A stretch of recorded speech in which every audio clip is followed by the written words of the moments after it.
저희 교회 이렇게 방문해 주신 분이 몇 분 계시는 것 같은데, 우리 신호진 권사님, 그죠? 오랫동안 우리 아버님이 주님을 믿고 주님의 이 영광 가운데 있기를 얼마나 기도하셨습니까? 그래서 제가 딱 보니까, 오셨는데 보니까 제가 너무 기쁘더라고요. 네, 물론 시골에 계시지만 오셔서 감사하고, 또 그죠? 우리 오늘 새롭게 오신 분들 환영합니다. 주님의 이 놀라운 사랑 안에 다시 한번 주님의 솜씨가 보여지는 예배의 자리가 되어지기를 원합니다. 그래서 우리 서로 한번 손을 붙잡고 이렇게 인사해 주십시다. 주님만 보겠습니다. 인사하겠습니다. 네, 이 말이 무슨 말이냐면, 그죠? 로마서 1장에 보면 우리가 핑계할 수 없다고, 모든 만물에 하나님의 뭐가 있다고요? 이미지가 있다.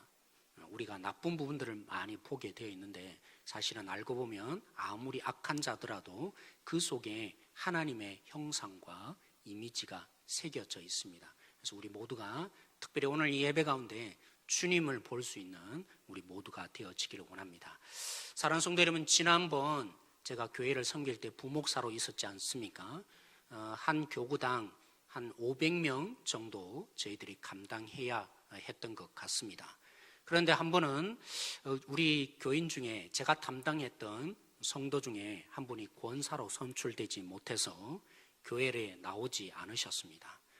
그분을 어떻게든 위로하고 다시 세우기 위해서 신방을 갔지만, 뭐 이렇게 저렇게 얘기를 나눠도 신방 갔어도 제가 그분이 잘 이해가 되지 않았습니다. 어떻게 이렇게 시험에 받을까?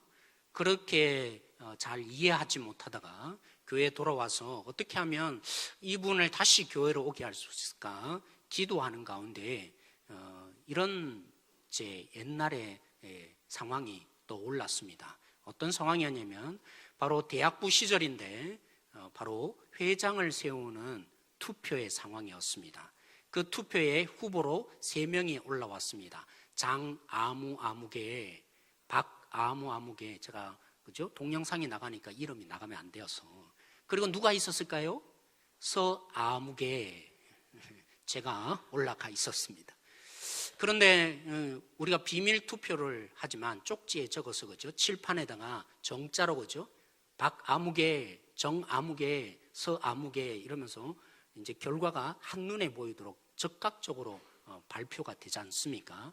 근데 너무나 박빙이다 보니까 마지막 한 표에 의해서 갈려졌습니다. 누가 회장이 되었겠습니까? 네, 서아무개가.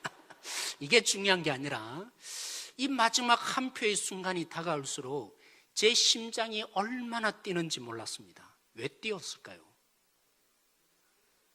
회장이 되고 싶었으니까.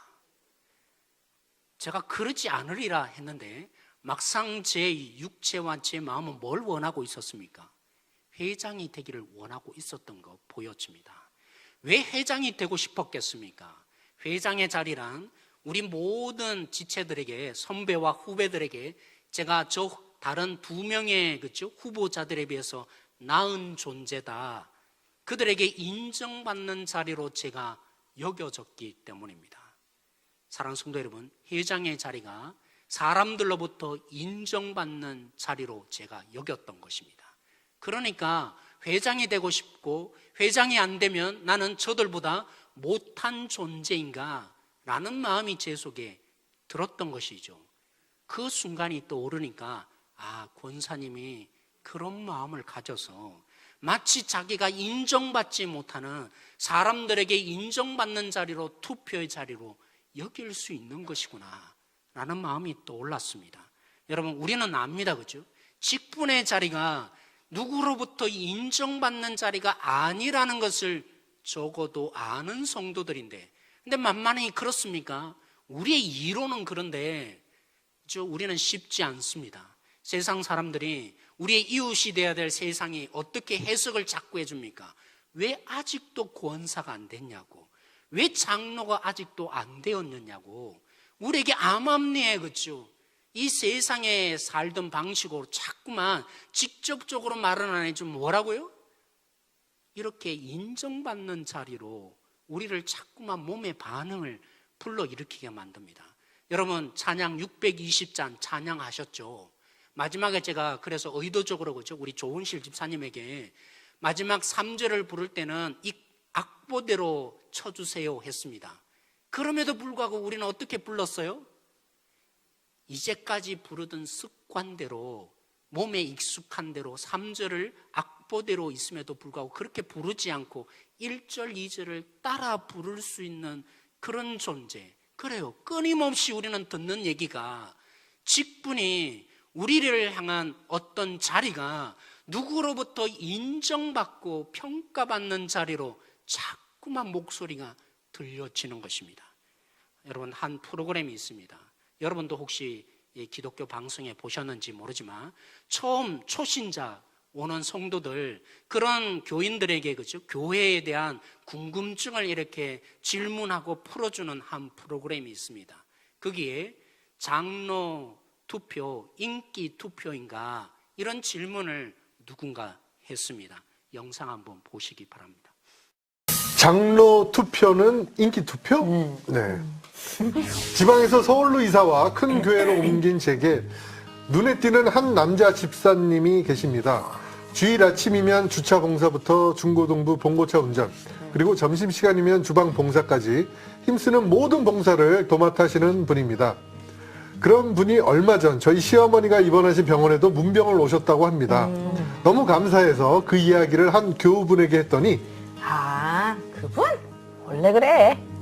장로 되려고 그러는 거야. 장로 투표하잖아. 놀랐습니다.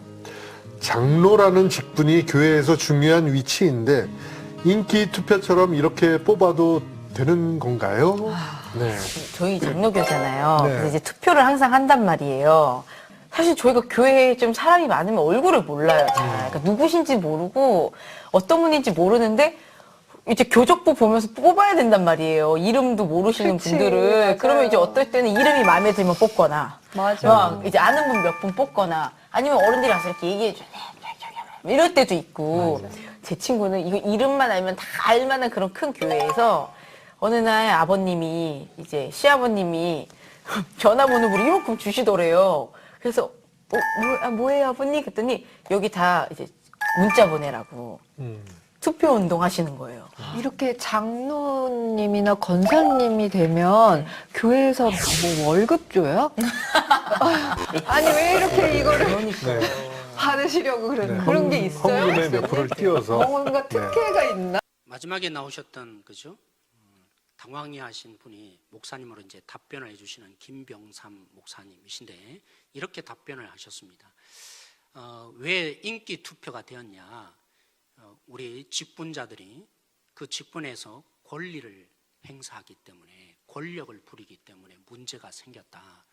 장로는 섬기는 자리에 가야 되는, 그래서 더 많이 희생해야 되는 위치에 있는, 그렇게 하나님이 부르셨다.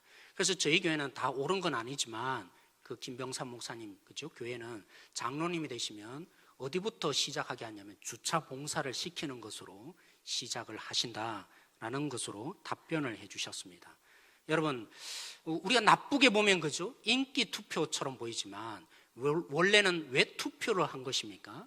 그 목사님, 김병삼 목사님 말씀하신 것처럼 참으로 교회를 섬길 수 있는 자 우리가 세우자라는 의미에서 투표한 것이죠.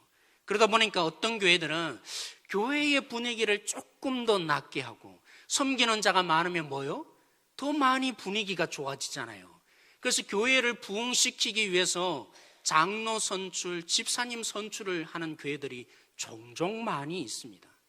그렇다면 이 현상들이 중요한 것이 아니라, 우리의 필요가 중요한 것이 아니라, 도대체 성경에는, 말씀에는 무엇이라 말하는지 우리가 좀 들어야 하지 않겠습니까? 누구로부터 인정받는 자리, 아니면 섬기는 자리, 아니면 교회를 조금 더 분위기를 쇄신하는 그 이상의 의미를 하나님은 성경을 통해서 분명히 제시하셨고 말씀하셨습니다.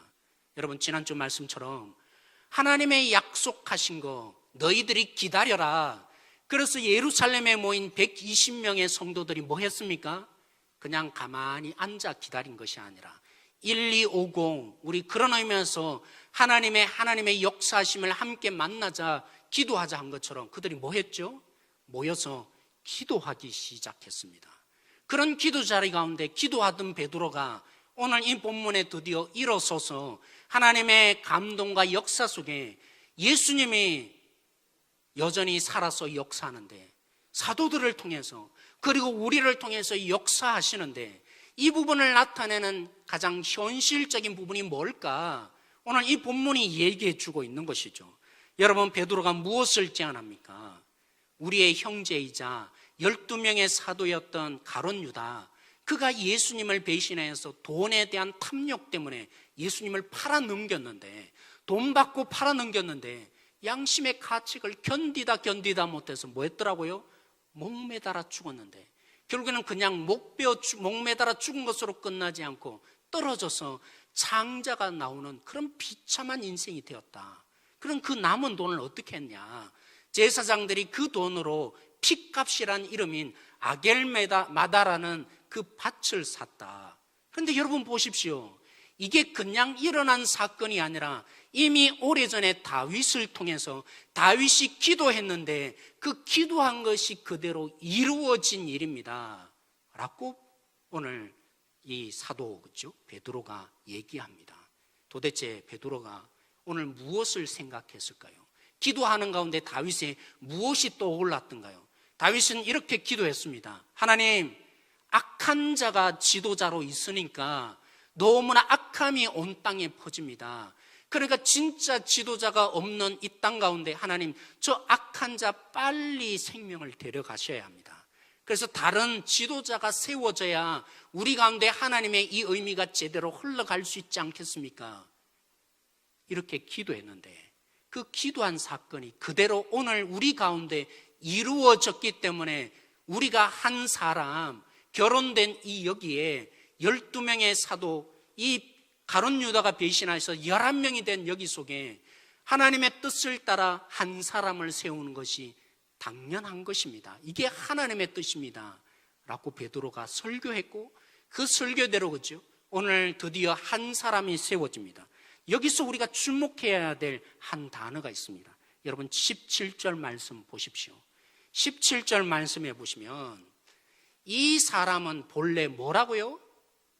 우리 수 가운데 참여하여, 오늘 여기에 중요한 의미가 있습니다.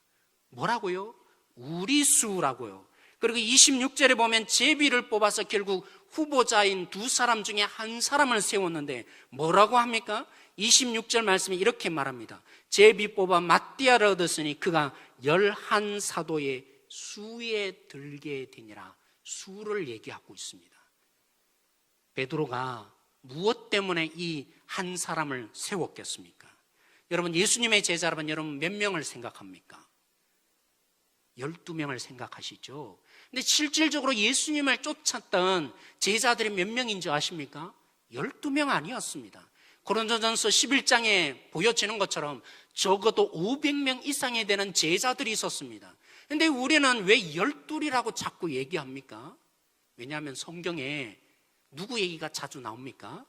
이 12명의 제자 얘기로 대부분 나타나니까 우리는 흔히 예수님의 제자라면 12로 이해합니다. 왜 성경은 500명의 제자들이 있었는데 12를 특별히 보여주고 자꾸 강조합니까? 이 12, 오늘 베드로가 염두에 두었던 이 숫자 12는 특별한 의미가 있기 때문이었던 것이죠. 다시 제가 묻습니다. 이스라엘의 구약에 있는 이 지파는 몇 지파였습니까? 12지파? 13지파? 어느 걸까요? 12지파라고 말합니다, 성경은. 근데 여러분 숫자적으로 그냥 문자적으로 잘 보면 12이 결코 아닙니다. 왜요? 야곱의 그 12아들을 지파가 된 거 아닙니까? 그런데 요셉이라는 그 아들에게 두 아들이 있었습니다. 누구죠? 므낫세와 에브라임. 그들이 동일하게 지파가 되었으니까 13지파가 되는 것이죠. 근데 왜 12지파라고 합니까? 바로 네 번째 아들인 레위는 숫자를 치지 않았습니다. 하나님께 온전히 봉사하는 자로 세웠기 때문에 숫자에 치지 말라고, 그래서 12를 맞추어 놓은 것입니다. 왜 12이 뭘 뜻하기예요? 하나님이 역사하셔서 하나님이 부르신 자녀, 하나님에 의해서 온전하여진다. 이스라엘에게는 7만 완전수가 아니라 12도 완전수인 것입니다. 그래서 14만 4천, 그죠? 요한계시록에 종종 이 이단들이 14만 4천을 떠올리게 되는데 왜 14만 4천입니까? 구약의 그 완전한 숫자였던 12 곱하기 신약에 오늘 예수님이 나타내려고 했던 새로운 하나님이 이 온전치 못한 이스라엘 백성들, 하나님으로 인해서 온전하여진다 나타내고 싶었는데 이 이스라엘이 실패해버리니까 예수님이 이 땅에 다시 오셔서 그 온전함을 만들어내신다. 그래서 12 사도를 세우셔서 12 곱하기 12가 되니까 뭐가 됩니까? 14만 4천이 되는 거죠. 그래서 예수님에 의해서 우리는 온전한 구약과 신약에 있는 우리 모두가 하나님의 이 온전함 속에 나온다. 그러려고 예수님이 500명의 제자들이 있었음에도 불구하고 12를 특별히 붙드시고 그들에게 의미를 부여하신 것이죠. 그런데 오늘 지금 배신함으로 말미암아서 가론 유다에 의해서 11명이 되었습니다. 예수님이 나타내시려고 했던 내가 왜 왔느냐, 나로 인해서 구약의 그 이스라엘 백성들이 온전하여지지 못했는데 이제는 내가 너희들에게 온전케 하리라, 그 의미를 나타내어야 했는데 가론 유다의 배신으로 11명이 되니까 이 의미를 안 베드로가 이제 한 명을 우리가 세우자고 얘기한 것이죠. 그렇습니다. 여러분, 직분자를 왜 세웁니까? 목사가 왜 있습니까? 봉사자들이 왜 존재하는 것입니까? 오늘 이 사도만이 아니라 그분들을 보면, 그렇죠, 우리를 온전케 하시는 주님을 보게 하기 위해서, 주님이 흘러가는 통로가 되게 하고자 하나님이 부르시고 세우신 것입니다. 여러분, 우리와는 전혀 상관없어 보이는 이 얘기를 잘 알고 있는 바울이 에베소서 5장 32절에 같은 원리를 얘기하고 있습니다. 주로 가정주일이 되면, 그죠? 이 부부에 대한 얘기를 할 때마다 5월달이 되면 종종 인용하는 성경 구절. 여러분, 남편이요 아내를 어떻게 사랑하라고요? 교회를 주님이 사랑하듯이, 목숨 걸고 사랑하듯이 너희들이 아내를 그렇게 사랑해야 한다. 우리에게 바울이 앞부분에 얘기를 합니다. 아내들이 어떻게 남편을 사랑하라고요? 주를 섬기듯이, 예수님을 부르듯이 너희들이 복종하고 섬겨라. 여러분, 이 말씀이 단순한 말은 빼고요, 우리의 가정의 윤리적인 지침, 우리의 가정을 제대로 세우기 위해서 주신 하나의 계명 정도로 오해하지 말라고 바울이 오늘, 그죠? 이 얘기를 한 다음에 에베소서 5장 32절에 뭐라고 합니까? 이건 단순히 가정에서 너희들이, 아내들이요 남편을 복종해라, 이런 의미 차원에서만 내가 얘기한 게 아니라고. 남편들이요 너희들이 목숨 걸고 주님이 이 너희들을 위해서 사랑한 것처럼 너희들이 정말 이 주신 너희 아내를 목숨 걸고 지키며 보호하고 양육해라, 이런 의미만으로 내가 이 말을 하는 것이 아니라고. 왜 이 얘기를 하는 거냐고. 그러면서 오늘 32절 말씀 있죠, 제가 다시 한번 읽어보겠습니다. 32절 말씀, 이 비밀이 크도다. 나는 그리스도와 교회에 대해서 말하노라. 가정을 향한 윤리적인 계명 정도를 주기 위해서 내가 이 얘기를 하는 것이 아니라 궁극적인 이유가 있다. 남편들이요 아내들을 향해서 여러분들이 목숨 걸고 사랑하고 양육을 하는 가운데 아내들이 누구를 본다는 것입니까? 누구를 맛본다는 것입니까? 생명을 누려야 될 예수 그리스도를 만나는 통로가 남편들이라고. 아내들이요 복종하란 말이 복종하란 말 정도로 여러분 여기지 마십시오. 주를 복종하듯이 복종하는 가운데 남편들이 깨닫게 될 거라고. 우리가 결국에는 예수님께 어떻게 복종해야 되는지, 아내들이여 여러분들은 누구라고요? 예수 그리스도를 흘러가는 복의 통로가 아내들이라고요. 어디서 이 얘기가 똑같습니까? 오늘 사도를 세우는데 왜 12이라는 숫자에 강조한 것입니까? 아내들이여 남편들이여 윤리적인 가르침 정도가 아니라 이 얘기를 왜 한 것입니까? 사랑하는 직분자 여러분, 장로로 세우고 권사로 세우고 시모 집사님으로 또 봉사자로 우리 앞에 저 위에 계시는, 그죠? 안현수 집사님을 이 봉사자로 세우신 표적이 있습니다. 여러분을 통해서, 저를 통해서. 정말 처음 교회에 오신 분들, 아직 예수님을 만나지 못한데 예수님이 살아계시다, 하나님이 살아계시다, 어떻게 믿습니까? 그들 속에 우리를 통해서, 우리의 이 몸을 통해서 하나님의 살아계시는 증거, 사도행전을 통해서 왜 사도행전이 지어졌다고 했습니까? 제도나 프로그램에 의해서 예수님이 살아계심이 증명되는 것이 아니라 오늘 우리를 통해서 예수님이 살아계시고 증명되어지니까 오늘 우리 한 사람 한 사람이 그 복을 흘려보내는 통로로 하나님이 세우신 것이죠. 우리 장로님, 우리 집사님, 권사님. 그래서 제가 처음으로 그죠, 우리 교회에 와서 교육을 할 때 무엇으로 시작했습니까? 기도를 그토록 강조하면서, 그리고 여러분의 직분이 뭔지를 얘기하면서 사인을 하게 했습니다. 제가 종종 그러고 싶어요. 여러분 사인하지 않았냐고.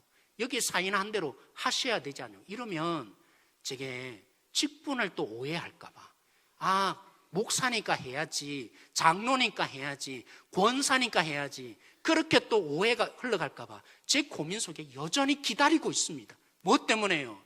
우리야말로, 우리 직분자들은 연약한 처음 교회에 오고 아직도 복음의 복자도 모르는 이런 지체들에게 예수님을 소개하고 그 예수의 복을 흘려보내는 자로 하나님이 부르셨기에 여러분들은 달라야 하는 거라고, 다른 사람으로 존재해야 하는 것이라고. 그러니까 권사니까 나오셔야죠, 집사님이니까 나오셔야죠. 제가 끊임없이 이 얘기를 하고 싶음에도 불구하고 이 유혹을 뿌리치고 기다리고 또 기다리고 있는 것이죠. 여러분을 왜 부르셨다고요? 여러분들이 찬양대로 왜 숨기고 있다고요? 나 목사가 왜 여기에 서 있는 것입니까? 우리 모두는 주님이 누구인지를 우리를 통해서 흘러가게 하고자 우리를 부르시고 세운 사람들인 것이죠. 그러게 22절에 아무나 세우는 것이 아니라고. 여러분, 이왕이면 앞으로 그죠, 얼마나 많은 이 초대교회 부흥이 일어납니까? 지도자가 넘치고 넘치면 얼마나 많은 섬기는 자가 있겠습니까? 그런데 조건을 내세웁니다. 22절에 뭐라고요? 예수 그리스도와 우리와 함께 있어서 부활을 목격한 사람. 왜 이런 조건이 필요합니까? 예수님의 가르침을 받고 예수님이 누구인지를 알고, 그래서 예수님의 부활을 경험한 자가 그를 통해서 예수님이 흘러갈 수 있으니까, 그래서 아무나가 아니라 조건을 내걸었던 것이죠. 이것을 아는 바울이 장로에 대해서 구체적으로 말합니다. 디모데전서 3장에 보시면 이런 자를 장로로 세우라, 이런 자를 직분자로 세우라, 이런 자를 권사로 세우라 하면서 그죠, 집사님이라는 분만 여러분 보지 마십시오. 이렇게 말합니다. 이런 사람들을 뭐 하라고요? 먼저 시험하여 보고 정말 하나님의 복이 흘러갈 수 있는 자로 거듭난 것인지, 주의 영광을 아는 자인지, 주님을 정말 보여주고자 준비된 자인지 시험해보고, 아무 자나 장로로 권사로 직분자로 세워서는 안 되는 것이라고. 누구든지 교회에 와야죠. 누구든지 이 교회 속에 주님을 믿어감에 필요한 것이 모든 자가 교회에 와야 되지만, 그죠? 제가 있던 교회에 그랬습니다.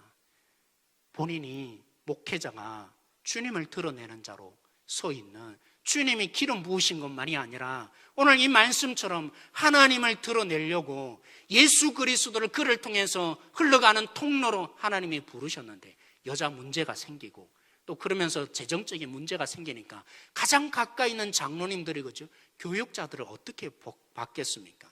어떤 장로님은 그러시더라고요. 담임 목사님이 설교를 하는데 3,000명, 5,000명 되는 교회 그죠, 그 한 사람 주일날 여러분 보통 오시잖아요. 다른 날 그 일주일 중에 1시간 주의 복음을 듣게 하는데 그 사람 들으라고 설교하겠습니까? 근데 왜 그렇게 해석합니까? 주의 그릇으로 주님이 흘러가지 못한 모습이 보여지니까 장로님이 자꾸만 오해하는 거죠.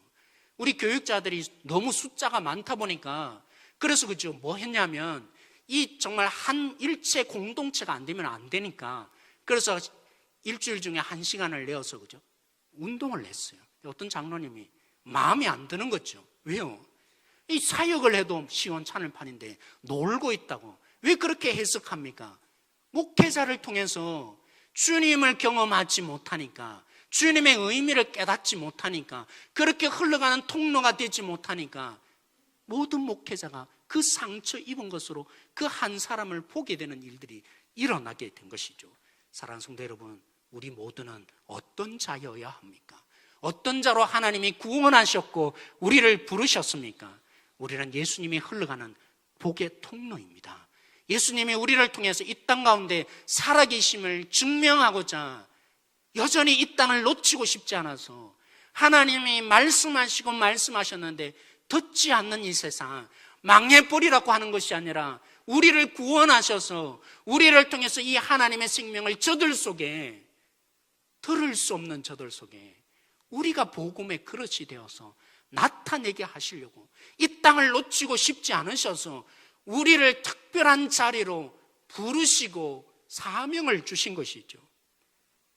한 기도 모임에서 이렇게 권사님이 기도하셨습니다. 그 모임에는 여러 교회에서 오셔서 기도하신 자리였습니다.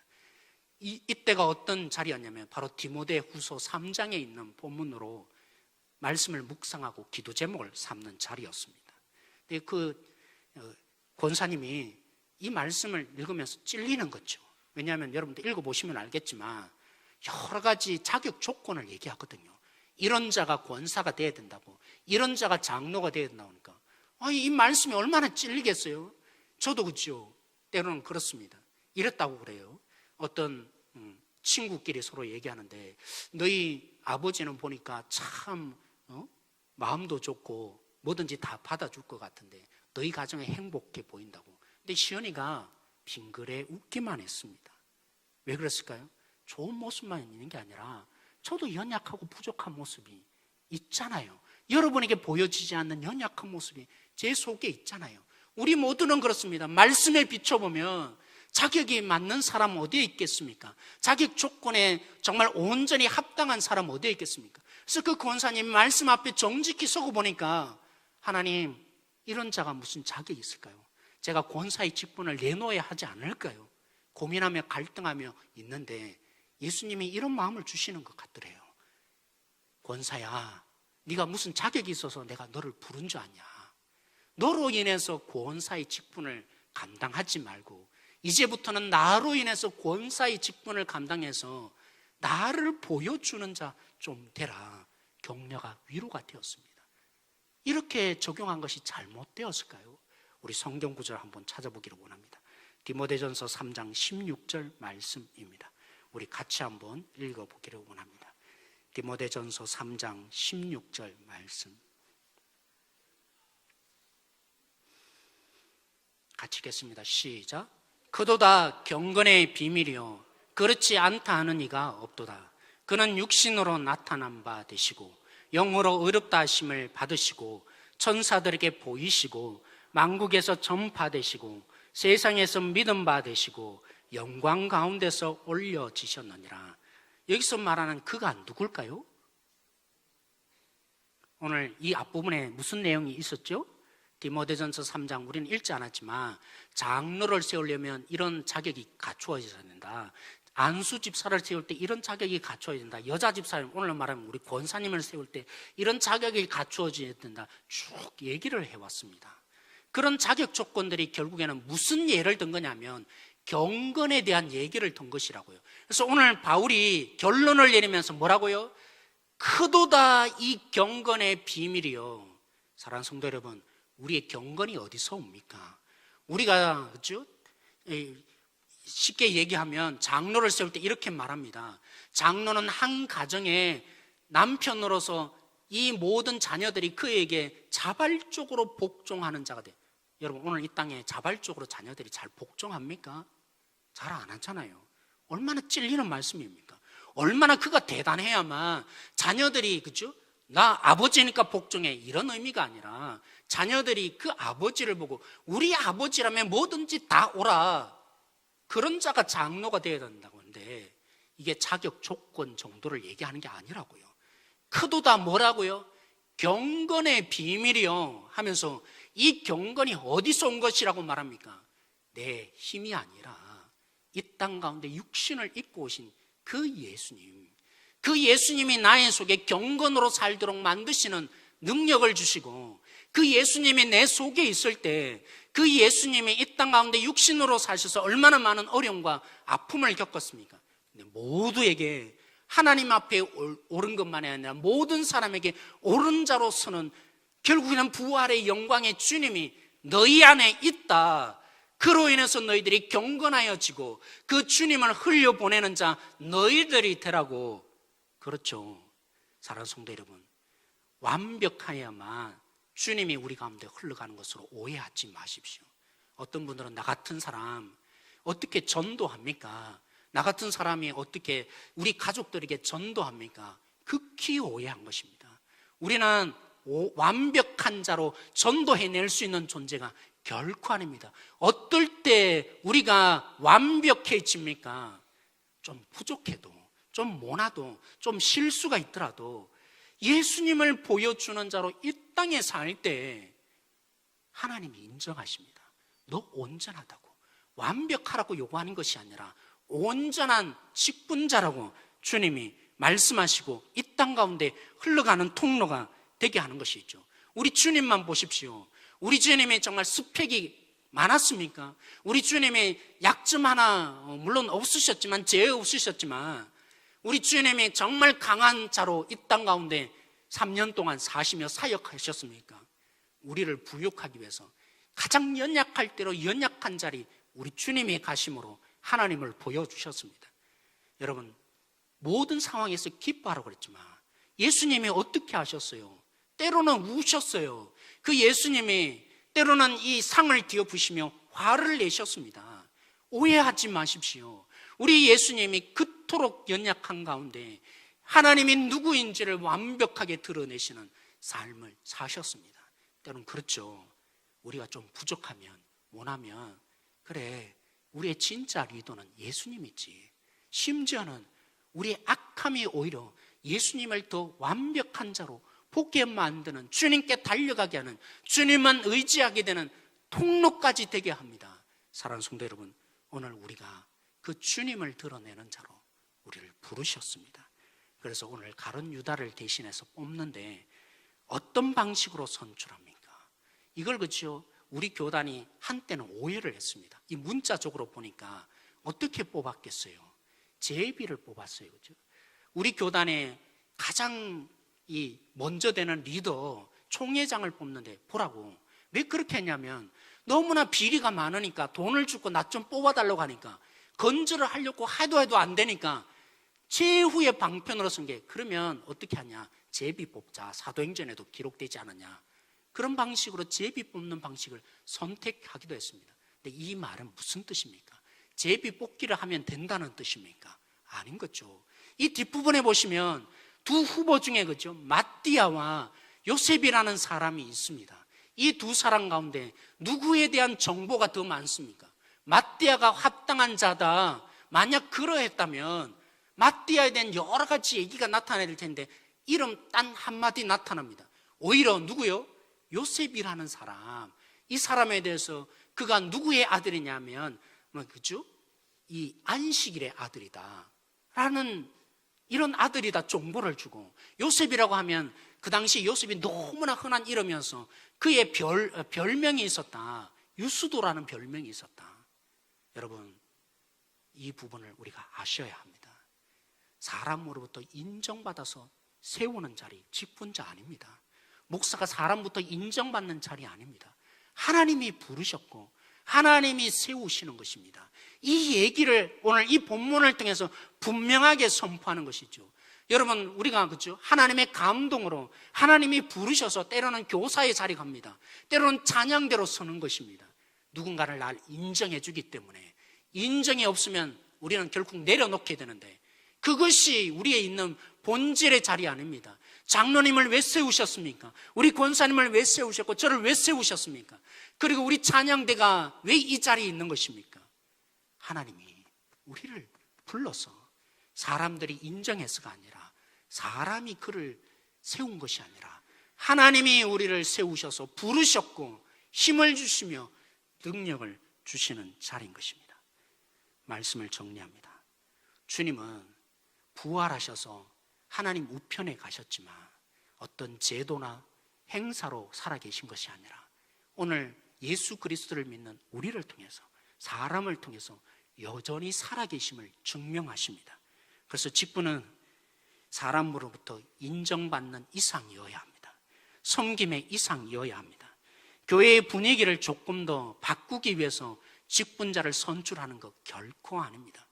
직분자를 뽑는 유일한 이유가 있다면 직분자를 세우시고 우리 장로님이 존재하시고 권사님이 존재하시고 시무집사님이 존재하는 하나님의 유일한 부르심은 우리를 통해서 예수 그리스도를 흘려보내는 복의 통로로 삼기 위해서입니다. 그러므로 감사하십시오. 무거워하지 마십시오. 나 같은 자를 어떻게 주님의 생명을 흘려보내는 통로로 삼으시는지, 하나님의 그 영광을 나를 통해서 맛보게 해주고 싶은, 그래서 나를 통해서 이 땅의 생명에 죽어가는 저 영혼을 놓치고 싶지 않은 그런 복의 통로로 나를 부르신 자리 놓치지 않는 우리 직분자 되어주시길 원합니다. 우리 봉사의 자리 있습니까? 하나님이 부르셨습니다. 여러분이 그 자리에 헌신하고 세워졌지만 내가 반응하기 전에 하나님이 그 마음에 감동을 주시고 섬길 수 있도록 하나님이 부르시고 세우신 것을 놓치지 마십시오. 사람이 인정하는 자리가 아니라 하나님이 우리를 통해서 역사하고 싶으셔서 하나님이 세우신 것이 우리들인 것을 놓치지 마십시다. 그럴 때 때로는 반응이 없을 수도 있고 오해가 일어날 수도 있습니다. 그거 중요하지 않습니다. 사람의 평가가 중요하지 않습니다. 하나님이 세우셨기 때문에 하나님만 나타나면 우리는 기쁨인 것입니다. 오늘도 그러한 자리로 서가는 우리 월평동산교회, 하나님의 부르심이 누려지는, 하나님의 이 부르심에 응답하여지는 한 사람 한 사람 되어지길 원합니다. 그러므로 제가 질문합니다. 가정의 남편이십니까? 가정의 아내이십니까? 아니면 다른 가정에 태어나지 않고 내가 이 가정의 자녀로 서 있습니까? 그런 우리가 주님을 몸으로 담고 있는, 주님이 흘러가는 복의 통로로 서 계십니까? 주님이 우리를 통해 드러나고 있습니까? 기도하기를 원합니다. 오늘 말씀을 붙들고 우리 함께 기도하십시다. 우리 한 사람 한 사람 하나님의 형상이 심겨진 존재들입니다. 연약함이 보여지는 것보다도 그들을 통해서 하나님을 먼저 보는 자, 이 거듭남의 역사가 우리 한 사람 한 사람의 눈 속에, 우리의 입술 속에 일어나기를 먼저 기도하십시다. 그렇습니다. 우리는 직분자를 보면서 장로가 장로의 역할을 해야 되지 않냐고, 집사가 집사다워야지, 얼마나 우리가 구경꾼처럼 말을 많이 해왔습니까? 오늘 말씀을 보면 하나님, 그것이 우리의 기준이지 않습니다. 하나님이 흘러가는 복의 통로로 하나님이 기대하셔서 그를 부르시고 세우셨습니다. 그런 역할을 할 때까지 그를 놓치지 않으실 것입니다. 오늘 그런 마음으로 우리 한 사람 한 사람 나의 부르심의 자리, 나를 하나님께서 이 땅 가운데 얼마나 이 땅을 사랑하셨으면 나 같은 자를 불러서 나 같은 자를 통해서 하나님의 그 영광을 흘려보내고 싶어 하실까? 이 하나님의 마음을 오늘 깨닫는 기도를 하기를 원합니다. 하나님, 우리 한 사람 한 사람이 복의 통로입니다. 주님을 흘러가게 하고자 우리를 특별하게 부르셨습니다. 이 의미를 놓치지 않는 하나님의 사람, 우리 교회의 직분자들 되게 하시고, 그런 섬기는 자 되게 하시고, 그렇게 내 자리, 내 남편으로서, 내 아내로서, 내 자녀로서 서게 하여 달라고, 그런 자로서 일주일에 이 삶이 시작되게 하여 달라고, 오늘 주님께서 경건의 이 비밀이신 예수 그리스도께서 오늘 우리 가운데 우리를 불러주시고 역사하여 달라고, 오늘 이 말씀을 붙들며 우리 함께 기도함으로 나가길 원합니다. 같이 기도하시겠습니다.